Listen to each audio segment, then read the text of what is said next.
샬롬. 오늘도 하나님 말씀 앞에 나오신 여러분 환영합니다. 우리 함께 기도하겠습니다. 하나님, 오늘도 우리에게 귀한 말씀 주시니 감사합니다.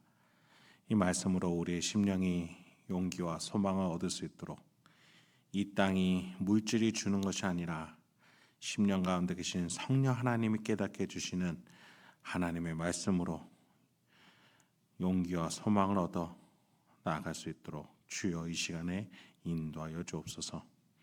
예수님의 이름으로 기도했습니다. 아멘. 오늘 함께 살펴볼 말씀 에베소서 2장 19절에서 22절까지 함께 살펴보도록 하겠습니다. 지난 시간에 이 본문을 간략하게 살펴봤는데 오늘 이 본문을 좀 더 자세하게 살펴보도록 하겠습니다. 지난 시간에 성부 하나님의 계획에 따라 성자와 성령 하나님은 순종하시고 삼위일체로서 한 분으로서 온전한 화평을 이루신 분이심을 바울은 에베소 교회에게 가르쳤습니다.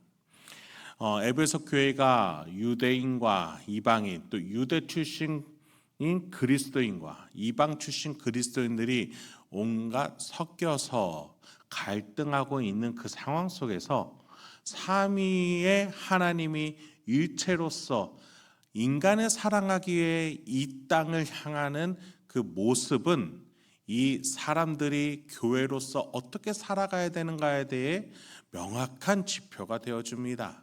하나님이 거룩하니 너희도 거룩하라. 하나님이 하나가 되셨으니 너희도 하나가 되라.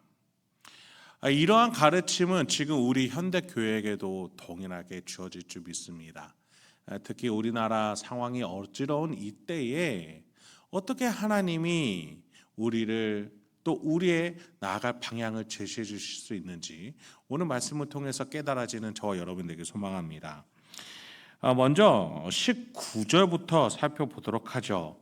그러므로 이제부터 너희는 외인도 아니요 나그네도 아니요 오직 성도들과 동일한 시민이요 하나님의 권속이라. 제가 이 19절을 지난 시간에 결론부에 해당한다라고 말씀을 드렸어요. 그렇습니다. 하나님이 사역하시는 이 사역의 종착지, 목적지 또는 가장 중요한 지점으로서 하나님은 구원 사역을 끌어오셨어요. 이스라엘 백성들이 애굽에서 나와 자유를 얻는 자유인이 되는 것은 결코 하나님의 궁극적인 목표 지점이 아니었습니다.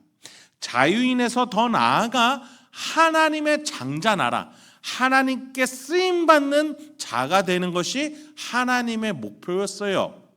오늘 본문에서도 마찬가지입니다. 이방인들이 신자가 되어서 교회 안에 머무는 데 그치는 것이 아닙니다. 오히려 더 나아가서 유대인들과 한 가족이 되는 것, 즉 구원 백성으로서 구성원이 된다라는 서로의 확신에 또 서로의 삶을 통해 동기부여를 받는 것이 하나님이 교회로 만들어주신 목적이었어요.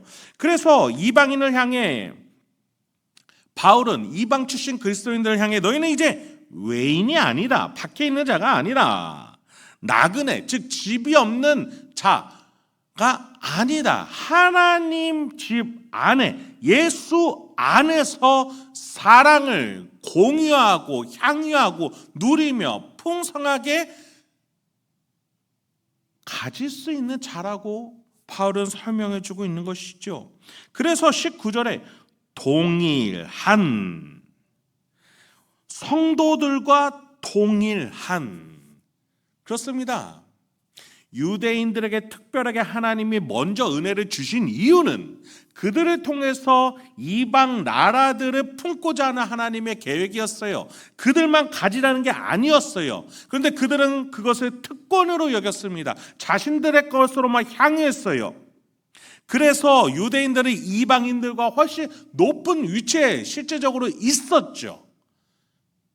결코 그들은 내려오지도 또 이방인들을 높일 생각도 없었습니다. 그런데 예수가 온 이후로 예수 그리스도를 통해서 하나님의 백성이 되는 길이 열렸습니다. 성도들과 동일한 시민, 하나님의 권속이 될 수 있었습니다. 네, 인간으로서 살아가는데 그치는 것이 아니라 하나님의 자녀요, 더 나아가 하나님의 상속자요, 식구가 된다는 것.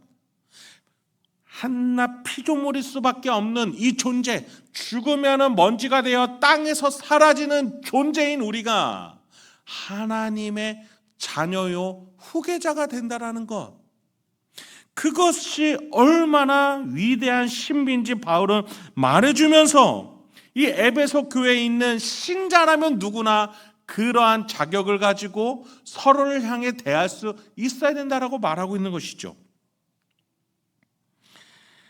비유대인과 유대인은 함께 하나님의 자녀로서 한 식구인 것입니다.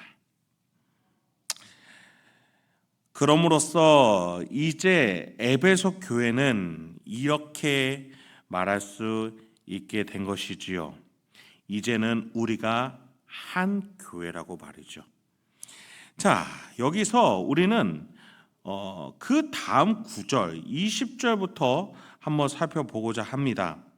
20절에서 바울은 사도와 선지자들의 터 위에 세우심을 입은 자다라는 표현을 씁니다. 제가 말씀드린 바와 같이 이거는 구약 성경과 또 구약 시대 이후에 예수님의 제자들의 가르침을 말하는 것이죠. 그런데 그 뒤에 예수께서 친히 모퉁이 돌이 되셨다. 이 표현 속에서 우리는 조금 더 고민해 볼 필요가 있습니다. 왜냐하면 하나님의 식구가 된다라고 했을 때 그 식구가 되는 중간 과정이 있기 때문이에요. 바로 유대 출신으로서 메시아로 선지자로 오신 예수라는 한 사람으로부터 시작되기 때문입니다. 여러분, 우리는 왜 죄인입니까? 왜 아담이 죄인이기 때문에 우리도 죄인인 것입니까? 만약에 아담과 나의 연관 관계가 우리가 믿어지지 않는다면 예수와 우리와의 연관 관계도 믿을 수가 없습니다.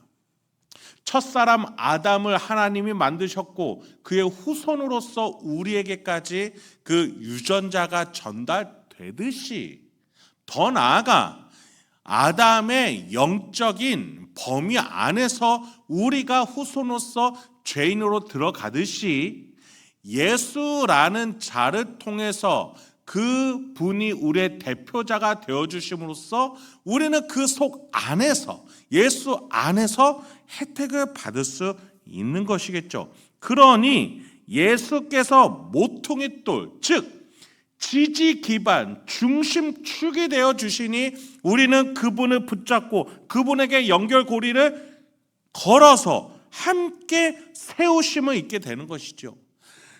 사도들과 선지자들이 가르치는 그 교훈, 그것이 출발점이 바로 예수이기 때문입니다.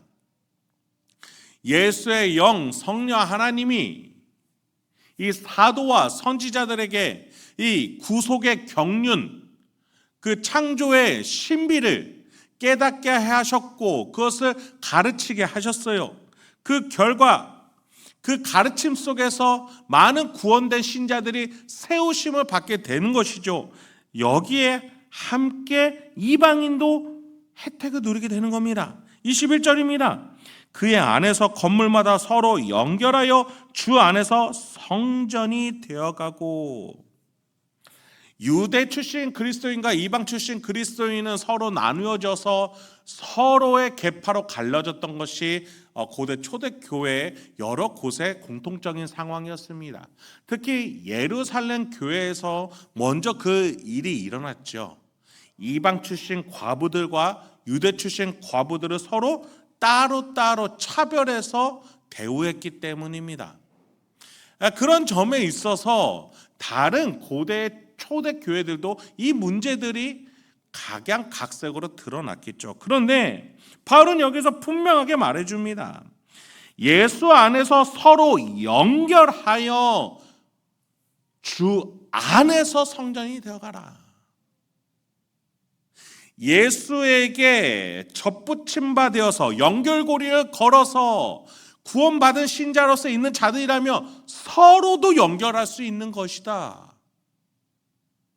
여러분, 혹시나 우리 신자들 가운데 내가 도저히 납득할 수 없고 용납할 수 없는 신자가 있습니까?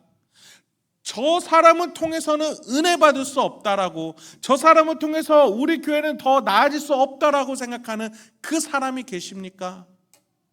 저는 요즘에 정치적인 뉴스를 볼 때마다 과연 저 사람이 기독교인인가?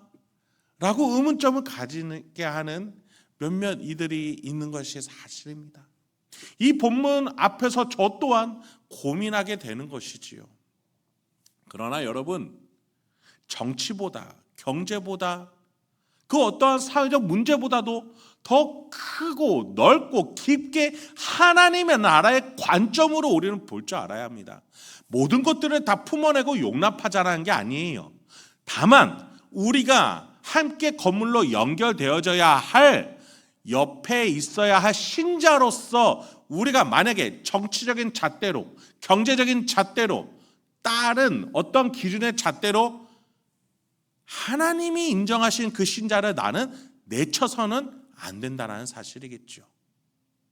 그런 점에서 바울이 지금 말한 것처럼 그의 안에서, 주의 안에서 서로 연결되고 성전이 되어간다라는 것, 예수가 모퉁이 돌이 되어서 그분의 안에서 이루어질 일을 우리가 먼저 나서서 회방하거나 막아서거나 불순종해서는 안 되겠습니다. 마지막으로 22절입니다. 너희도 성령 안에서 하나님이 거하실 처소가 되기 위하여 그리스도 예수 안에서 함께 지어져 가니라. 그렇습니다. 계속해서 바울은 우리가 과연 누구 안에서, 누구의 관점 안에 있어야 되는지를 강조해 주고 있어요. 여러분, 우리는 하나님이 하신 일 안에서 살아가는 겁니다. 하나님이 우리를 창조하신 일 그 안에서 살아가는 것이듯, 다른 저 사람도 하나님이 창조하셨다라는 그 생각을 가지고 대해야 될 줄 알아야 돼요. 예수가 나를 구해주신 그 십자가 사역 안에서 저들을 향해서, 나와는 정치 색깔이 다르고, 나와는 사회적인 입장이 다르고, 나와는 간극의 차이가 너무 먼 것 같은 저 사람을 위해서도 예수가 구해주시기 위하여 십자가를 지신 그 사랑을 가지고 저 사람을 대할 줄 알아야겠습니다. 내 안에 성령 하나님이 계시다면 저의 마음을 위해서도 성령 하나님이 깊은 하나님의 마음을 가지고 하나님께 기도하는 그 성령 하나님의 가슴 저미는 그 마음을 우리가 공감하며 그들과 함께 할 줄 알아야 하겠습니다. 지금 우리 사회가 항공사고와 또 여러 가지 정치적인 난제들 때문에, 더 나아가 저 북녘 땅에 있는 우리의 동포들이 이국 땅에서 전쟁을 치르느라고 많은 이들이 죽어가는 이 상황 가운데에 이 한민족 한반도를 위해서 기도할 줄 알고, 특히 북한교회와 이 나라 이민족의 교회가 예수 안에서, 한 성령 안에서, 하나님의 놀라운 심리 안에서, 신비 안에서 기도하며 나아갈 수 있어야 하겠습니다. 오늘도 하나님의 놀라운 신비, 하나님이 하신 일 속에서 그 안에서 명예롭게 살아가시는 저와 여러분 되길 소망합니다. 함께 기도하겠습니다. 하나님, 오늘도 우리에게 귀한 말씀 주시니 감사합니다. 이 말씀으로 오늘도 내가 어떻게 생각하고 또 판단하고 결정해야 되는지 하나하나 깨달아지게 하여 주시옵소서. 주님, 특히 우리의 이 나라의 이민족과 이 한반도를 붙잡아 주셔서 여러 가지 난제와 어려움들 속에서 남쪽에 있는 이 나라의 민족과 또 북쪽에 있는 우리 동포들이 함께 고통을 당하고 있습니다. 주여 보호하여 주시옵소서. 품어 주시옵소서. 연약하고 약한 이 나라의 이 민족을 주께서 사랑하시고 또 앞으로도 사랑하실 줄 믿습니다.